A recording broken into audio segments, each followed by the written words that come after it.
Dr. Nkonge was saying wafe driver with a purpose, think long time. He's a competent driver, he delivers work in time. The customers are happy. He's tournaments a mile to ensure safety campaign messages reaches team members through his music. Help driver to understanding safety practices and require a better think long time. Amanya nedo boss.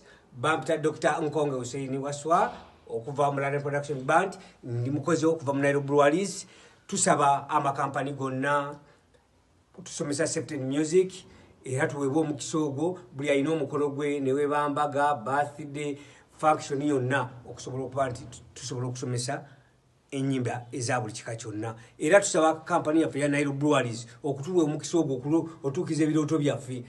Nze ekirooto kyange kyakusomesa safety in music mu Uganda n'ebweru w'ensi yonna era n'abali mu mawanga g'ebweru Nile Brewer'S wonna weeri mbasaba bampa omukisa ogwo ate munteekemu support n'amaanyi nsobole okugenda okusomesa ku beeyo nga mbawo ku kitonde kyange eky'okuyimba.